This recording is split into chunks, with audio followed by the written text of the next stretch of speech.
కార్తిక్ చెప్పిన లేదు తర్వాత తండేలంటే అంతకుముందు తెలీదు.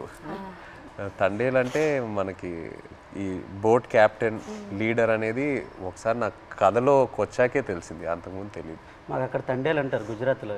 అదే వాండర్లో మాకు తండేలు అంటే చిప్పి నడిపించే వారిని తండేలు అంటారు అక్కడ.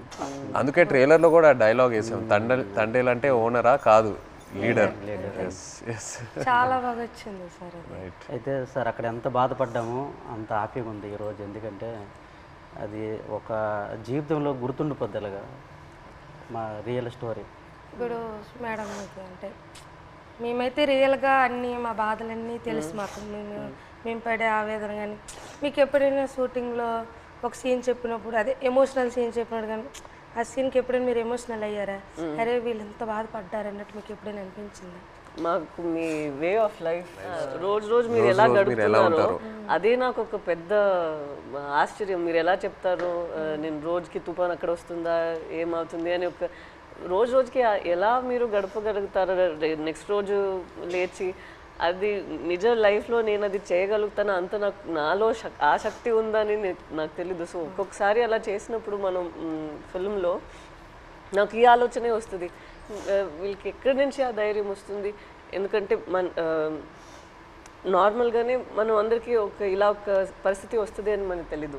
అక్కడ అలా ఉన్నప్పుడు మనం ఎక్కడ వెళ్ళాలి, ఎక్కడి నుంచి షురూ చేయాలి, అక్కడి దాకా వెళ్ళాలి, వాళ్ళని ఎలా బయట తీసుకురావాలి అనేది ఒక పెద్ద మనమే మన లోపల చెప్పాలి, లేదు ఇది అయిపోతుంది మన అలా ఈ థాట్ని వదలకూడదు మధ్యలో. సో అది మీరు అందరూ ఎలా చేశారో అని ఆ థాటే నాకు ఉంది. నాకేం కష్టం అనిపించట్లేదు, బట్ మీరందరూ ఎంత కష్టం తీసుకున్నారో అదే నాకు ఆశ్చర్యం ఇచ్చింది అంతే. ఏ సీన్కి ఎమోషనల్ అయ్యారా మీరు? సీన్ చెప్తారు కదా ఎలాగ ఉంటుంది మూమెంట్స్, అండ్ ఏ డైలాగ్ ఎమోషనల్ అయ్యారా చెప్పేటప్పుడు అనేసి? మనం కొన్ని విషయాల్లో మీరు చెప్తున్న దాంట్లో నుంచి తీసుకున్నాము, కొన్ని విషయాల్లో మనమే ఒక డ్రామా లాగా తీసాము. సో ఆ డ్రామాలో ఎక్కడ నేను లేని సీన్స్ కొన్ని ఉన్నాయా, అక్కడ నాకు చాలా బాధ అనిపించింది. నా సీన్స్ ఏముందో అది వేరొక డ్రామాలో వెళ్తుంది, బట్ నిజంగానే ఒక రోజుకి ఎలా వాళ్ళు ఏం జీవిస్తున్నారో కొన్ని క్యారెక్టర్స్ ఉన్నారు, వాళ్ళకి జరిగిన పని వాళ్ళు చెప్తున్న మాటలన్నీ విన్నప్పుడు నాకు అప్పుడు బాధ అనిపించింది. నాది కన్నా వాళ్ళది నేను విని చాలా బాధపడ్డాను. మీరు ఢిల్లీ వెళ్ళటం ఆ ఎపిసోడ్స్ మీరు నాకు శ్రీకాకుళంలో చెప్పినప్పుడు బాగా ఎమోషనల్గా అనిపించినాయి. మీరు ఢిల్లీకి వెళ్ళి ఎలా పోరాడారో అక్కడ. అండ్ అది కాకుండా ఇంకోటి నాకు చెప్పారు, సముద్రంలో ఉన్నప్పుడు ఒక పెద్ద షిప్ వచ్చి మీది ఒక చిన్న బోట్ అలా కొట్టుకొని అలా వెళ్ళిపోయింది కదా, అది చెప్పినప్పుడు నాకు నిజంగా చాలా ఆశ్చర్యంగా అనిపించింది. కొట్టుకొని పోయి అసలు ఆగలేదు కదా, కొట్టుకొని అలా వెళ్ళిపోయారు కదా. పెద్దది కదా. అందరూ they like one community, so United. And I think మీలో ఉన్న శక్తి మీరందరూ కలిసి ఒకేలాగా ఉన్నారు కదా, లైక్ వన్ ఫ్యామిలీ.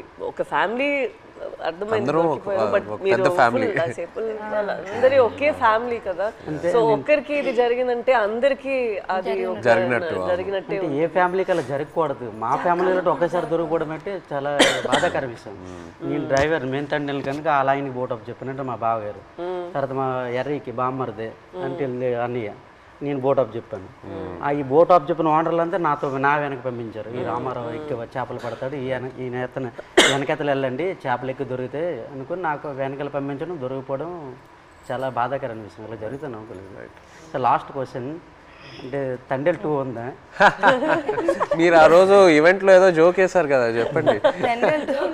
ఇంకోసారి పాకిస్తాన్కి దొరకాలి, అప్పుడు స్టోరీ అంటే ఒక కోరిక. తండేల్ 2 ఉంటే ఖచ్చితంగా ఒక తమ్ముడుగా యాక్టింగ్ చేయాలని అయితే పాకిస్తాన్ దొరికిపోవడం దొరకకు ఈసారి. మీరు ఇంకా ఢిల్లీ అంతా వెళ్ళరా? తిరిగే శక్తి బోల్డ్ కథ ఉంది. ఇంకా అక్కడ వచ్చేసరికి ఇంకా ఇక్కడ ట్రావెల్ పడ్డాం.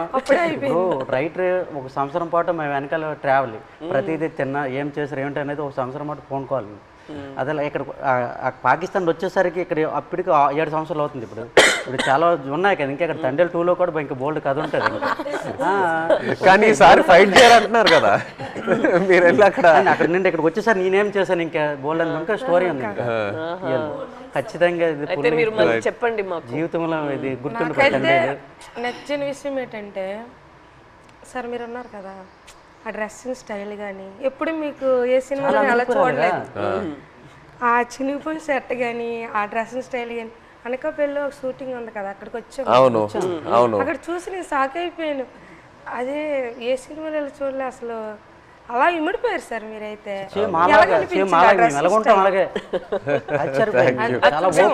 అదే నేను చెప్తున్నా కదా, మిమ్మల్ని వచ్చి అప్పుడు కలిసి మీతో టైం స్పెండ్ చేశాకే నాకు ఆ క్లారిటీ వచ్చింది. ఓకే మనం ఇలా క్యారెక్టర్ని ఇలా డిజైన్ చేయాలి.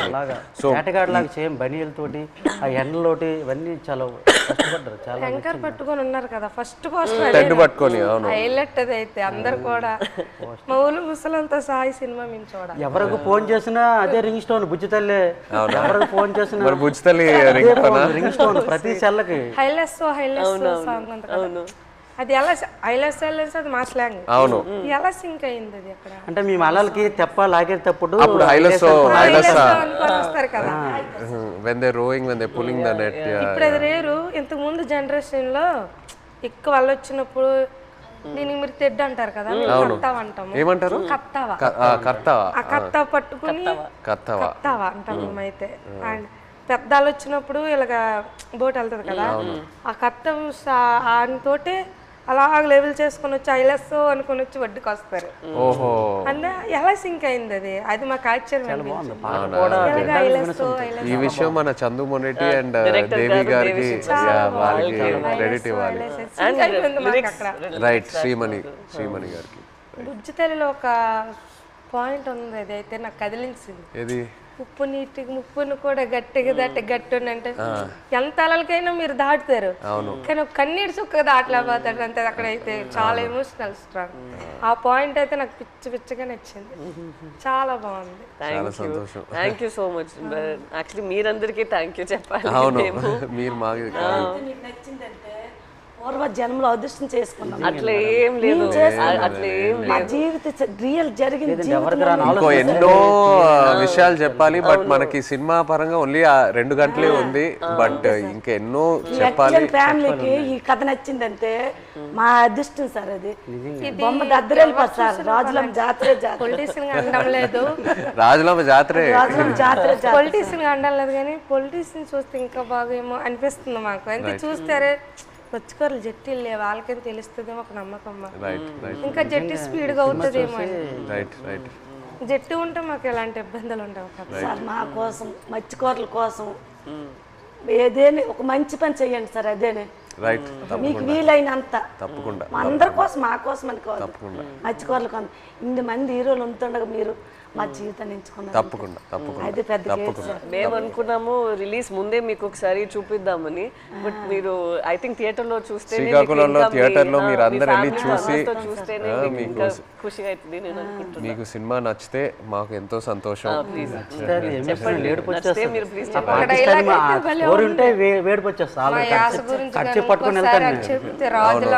అది మిమ్మల్ని మైండ్ లో పెట్టుకొని చేస్తాం. అవునా? జరిగింది. ఇప్పుడు మేము చేపలు సార్, మా యాస వేరే ఉంటుంది. వాళ్ళు అక్కడ ఉంటుందిరా అనడానికి అక్కడ ఉంటుందిరా అనేసి మా భాష వేరే ఉంటుంది. ఒక సిటీ వెళ్ళామనుకో మా భాష విని అరే చేపలు వాళ్ళరా అంటారు. కొంతమంది మీ చేపలు ఇలా అంటారు. కొంతమంది అంటే అంటారు అనడానికి మాకు అలాగ రాదు. వేరే మత్స్యకారుల స్లాంగ్ వేరే వేరే ఉంటాయి. మా స్లాంగ్ వేరేగా ఉంటుంది, పక్కన మత్స్యకారు స్లాంగ్ వేరేగా ఉంటుంది. అందులో మా స్లాంగ్ అయితే ఎవరు మాట్లాడలేరేమో, కానీ మేడం గారు అయితే చాలా మేము మాట్లాడినట్టు మాట్లాడారు. ఇది హైలైట్ మేడం గారు. మేము అలాగే మాట్లాడతాం. ఉంటుందిరా అలాంటి వెళ్దాం రా అన్నట్టే మేడం గారు. చాలా థ్యాంక్ యూ సో మచ్. ఇది నాకు పెద్ద compliment. Thank you very much. Success meet మాత్రం శ్రీకాకుళం అది నా ప్రామిస్. సినిమా రిలీజ్ తర్వాత సక్సెస్ మీట్ కి మేము శ్రీకాకుళమే వస్తున్నాము. మచ్చలేసాం.